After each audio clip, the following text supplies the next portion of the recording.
राजस्थान की सुनहरी रेत, दूर तक फैला कारवां, और उस कारवां का मालिक लाखी बंजारा।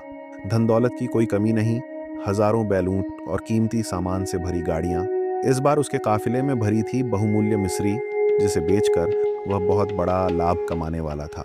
कारवां धीरे धीरे मारवाड़ की धरती से गुजर रहा था। तभी रास्ते में एक तेजस्वी घुड़सवार सामने आकर खड़ा हो गया। वह कोई साधारण व्यक्ति नहीं थे, बल्कि स्वयं बाबा रामदेव जी थे। लेकिन लाखी बंजारा उन्हें पहचान नहीं पाया। बाबा ने मुस्कुराते हुए पूछा, भाई, इस कारवां में क्या लदा है? लाखी बंजारा एक पल को रुका। उसके मन में लालच जागा। उसने सोचा, अगर सच बता दिया कि मिस्री है तो भारी चुंगी देनी पड़ेगी। और फिर उसने झूठ बोल दिया, महाराज, इसमें तो बस साधारण नमक भरा है। बाबा रामदेव जी उसकी आंखों में देख रहे थे। वे अंतर्यामी थे, सब कुछ जान चुके थे। फिर भी वे मुस्कुराए और बोले, ठीक है भाई, जैसी तेरी वाणी वैसा ही होगा।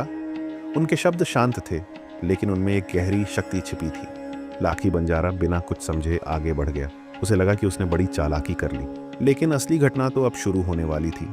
जब वह अपनी मंजिल पर पहुंचा और व्यापारियों को माल दिखाने के लिए बोरे खुलवाए, तो उसका दिल जोर से धड़कने लगा। जैसे ही बोरे खुले, वहां मिस्री नहीं बल्कि खारा नमक भरा हुआ था। एक पल में उसकी दुनिया बदल गई। लाखों का माल बेकार हो चुका था। उसकी आंखें फटी रह गईं, शरीर कांपने लगा। तभी उसे रास्ते में मिले उस घुड़सवार की याद आई और उसे समझते देर नहीं लगी।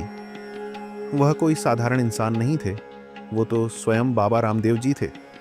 पछतावे की आग में जलता हुआ लाखी बंजारा तुरंत वापस लौटा और रामदेवरा पहुंचा। बाबा के सामने आते ही वह उनके चरणों में गिर पड़ा। उसकी आंखों से आंसू रुक ही नहीं रहे थे। प्रभु, मैंने लोभ में आकर झूठ बोला, मुझे क्षमा कर दीजिए, मेरा सब कुछ खत्म हो गया। बाबा रामदेव जी ने उसे उठाया। उनके चेहरे पर करुणा थी, क्रोध नहीं। उन्होंने कहा, लाखी, ईश्वर के सामने छल नहीं चलता, लेकिन जो अपनी गलती मान ले उसे क्षमा जरूर मिलती है। फिर बाबा ने आशीर्वाद दिया, जाओ, तुम्हारे बोरे फिर से मिस्री से भर जाएंगे। लाखी बंजारा दौड़ता हुआ वापस गया और जैसे ही उसने बोरे खोले, उसकी आंखों में खुशी के आंसू आ गए।